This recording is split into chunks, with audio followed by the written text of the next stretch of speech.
Hi,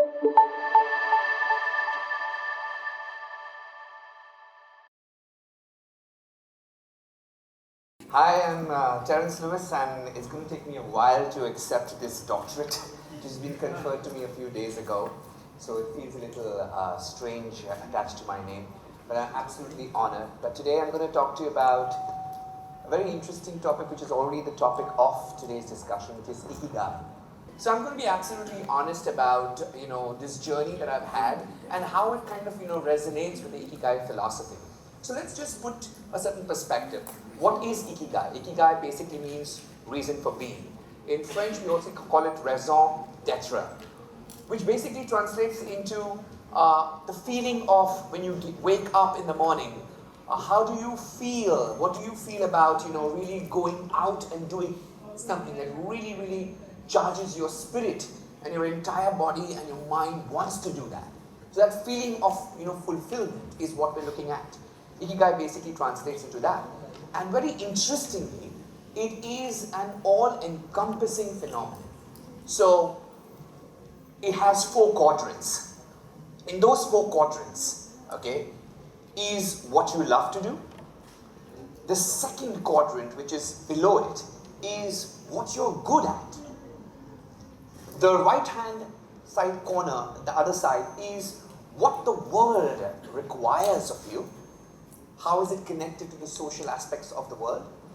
And the fourth quadrant, which is below, is how can I get financially stable with what I love to do and what I'm good at, and probably how the world can benefit from it. Now, honestly, when I started my career, I didn't have this concept of Ikigai. Definitely not. It is actually a word that has just sprung up in the last few years. So I did not know about this philosophy of Ikigai. But when I look back in retrospect, I realized that I did make certain choices and certain mistakes did happen in the way. And I'm going to discuss and share with you. So let's start something with very basic. I was good at sports. I was good at dance. I was good at many physical activities. I was very interested in debates, discussions. I was this eager beaver in school. I loved to listen to anything that was new and interested me. So practically I took part in many, competitions. I took part in many, science quizzes. I was that, student in the school that teachers loved. And I really, really was passionate about learning more and more. So, yes, I loved life. I didn't have a singular aspect of what I really loved because I loved everything.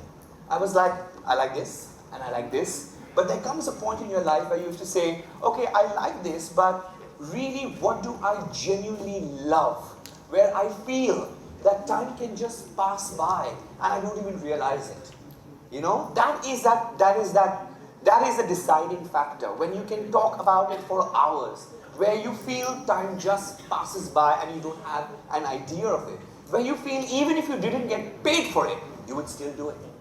Now that is what falls in the category of what you love. Because you can like many things. And that is the biggest difference I learned, because when I was at the anvil of my career, when I was 22, and I had a degree, 2 degrees in my pocket. I had already been a graduate. I was also, finished my hotel management. So I had a job offer through the campus interviews. I had applied for an airline job because I wanted to fly. So I had many options and I was totally spoiled for choices, unlike others.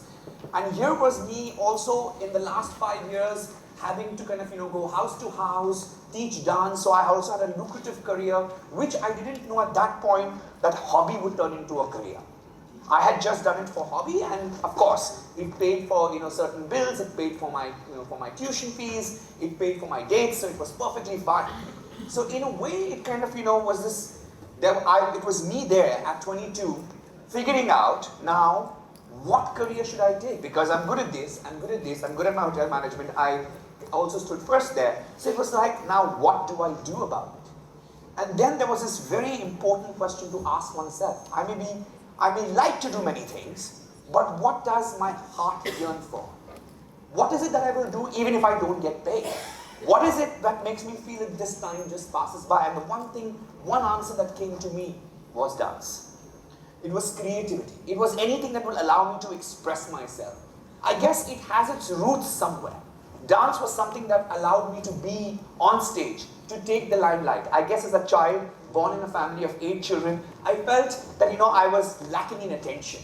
So stage, anything that would get me a certain amount of attention with the world, with the people, made me feel, okay, I am somebody. Also being the youngest in the family, I felt I was not noticed. So I felt I needed to get noticed. So that is why stage, anything that would kind of put me on stage, anything that would put me, in front of people, really excited me. It made me feel, oh, people, can see who I am and what I am. I'm not one of the many.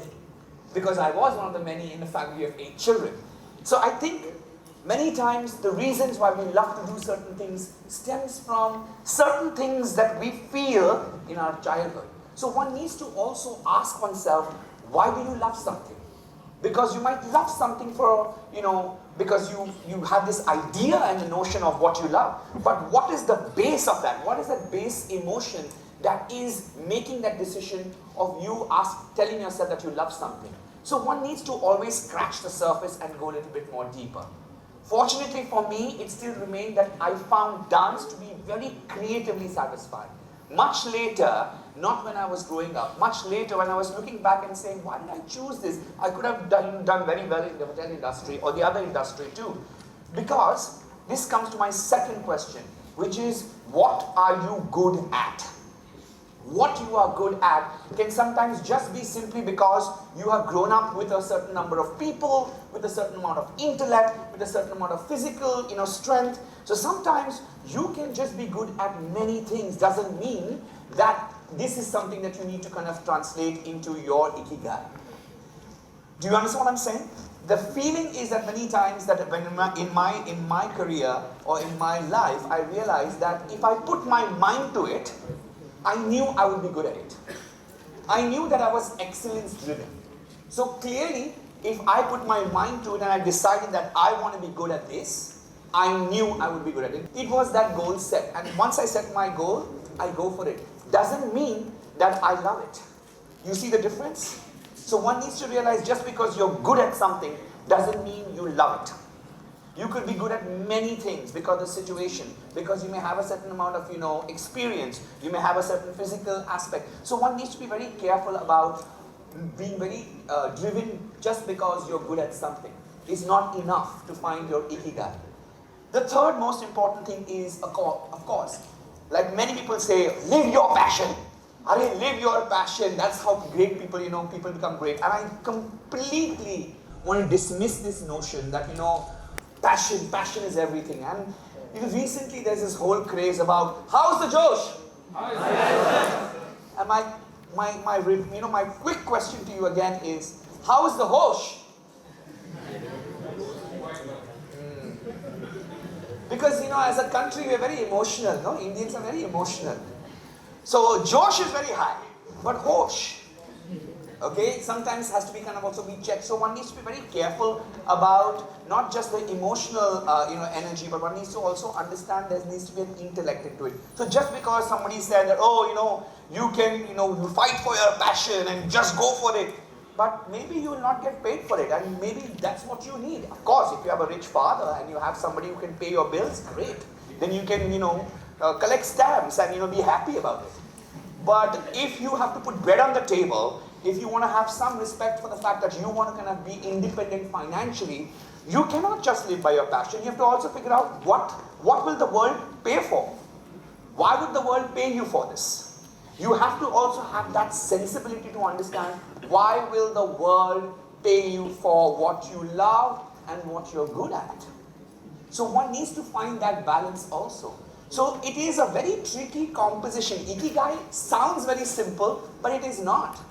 It is a very complex phenomenon because it requires you to really, at every stage of your life, you may have different combinations. At 22, my concept was, I just want to be financially stable. I've seen too many hardships in my parents' life, I want to be financially stable. Fortunately for me, I had already started at the age of 14 starting to teach. So, I already knew that, okay, there is money in this place. Okay? I didn't know whether I completely loved dance. It was much later that I discovered why I really love dancing, because it's very creative and that's the part of me that is most important to me. That was very posthumously. Once it was all done, I realized, oh, the one thing that really gives me a kick is creativity. And it doesn't matter if it's dance, it could be in any aspect of life. I realized that dance is just an expression of my creativity. There are many more ways to express myself. And I've limited myself only to dance, but I think I should also explore other avenues of creativity. Creativity is what I love, not just dance. Dance, yes, because it's physical. I love physical things, so it's really physical. There's a certain amount of emotionality involved in it. So that's why I also love the fact that, somewhere your emotional energy is being used. And also it's an intellectual process because you have so many choices. Once you're a trained dancer, there are too many choices. What choice will you make to make sure that the rhythm, the musicality completely fits and translates that emotion correctly? It requires an intellectual process. So for me, dance was that intellectual, physical, emotional combination that kind of made me feel, yeah, there is something challenging here. And that is why I went into it. But coming back to my question is, sometimes you have to ask yourself, passion itself is not enough.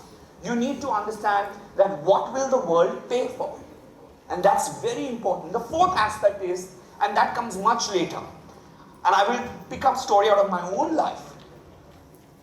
First, most importantly, it was financial stability. And I always quote, very importantly, Maslow's, we all done Maslow's theory of needs? Yes. Yeah? Very important. I think that is the Bible for anything in life. Unless you're a monk. If you're a monk, then maybe you can change, those spaces in between. You can choose, certain things which are right on top, right at the beginning. Because, you have low expectations not from yourself, but from life, from the world, and you kind of are happy within your own self in many ways. But if you're a normal person like you and me, we will need to follow the Maslow's theory of needs. And we cannot ignore the basics. Food, clothing, shelter. Okay, I won't give you a bhashan on that you already know, and I don't need to kind of give you a class in sociology. But that's very important. But once you're financially stable, you realize, okay, I'm stable, but I'm not happy. I need to do something that I want to do. And that is why many people ask me, you're very lucky. You're doing what you love. What about us? And I tell people that not necessarily that everything that you love needs to become your career. You can do something 10 minutes or 15 minutes or 20 minutes in the day which has nothing to do with making money. Everything that you love does not need to equate into money. You can do something that you love. Okay, and you can work because you're good at it. Maybe you're good at accounting, but maybe you don't like the job. That's different. But you can find something to enjoy there too. But keep that aside. I would say, what is it that you then generally like? If you don't like accounting, if you don't like to do this, what is it that you love? Okay, you like to paint and you like to kind of write poetry. Do it. Find 15 minutes to do it. Don't expect that to become monetarily favorable. There may be a point that it can become, but at this point of time, you have a family, you have something to kind of, feed people, you have mouths to feed. You cannot say, oh, I am going to now, leave all my responsibilities. That is being foolish. And sometimes we can be very foolish because somebody said, oh, Steve Jobs left that job and see what he made himself. Guys, it's a very different story. One needs to be absolutely pragmatic and practical. We cannot follow somebody's journey. You cannot follow even my journey and say, hey, Terence Lewis made it, so even I am going to make it. It's not going to be happening. Our roadmaps are going to be totally different. Our opportunities are going to be totally different. You and me are totally different. So we need to find our Ikigai in this complex situation of what I love to do, even if I didn't get paid, and I am very happy and the time passes by. Second is what I am good at. Because one has to be practical. You may want many things and you may say, I love this, but you may not be good at it. You may not have the physical ability. You might say, oh, I want to become a sports person, but you may have a physical defect, or you may not have the physical strength, or you may have asthma. You need to be practical. One can't be ruled by emotions. One has to have intellect. For me, the first quadrant is emotional muscle and stability. That is what you love to do. The second quadrant of what you are good at is intellectualism, which means, to know how you can make what you love really, really excel, becoming excellent in what you do. That requires a certain amount of intellect, a certain amount of physical, emotional, all intellect required to kind of do that. When I say intelligence, it doesn't mean just a mind intellect, but all three. The third quadrant is what you pay for, again requires a certain amount of pragmatism, practicality, because you need to feed your body. no body, no mind. So that's very important. And the fourth quadrant is spirituality. Now I'll explain to you from a part of my life. I had reached a point where I was making money to dance classes, right? I had centers all left, right, and center.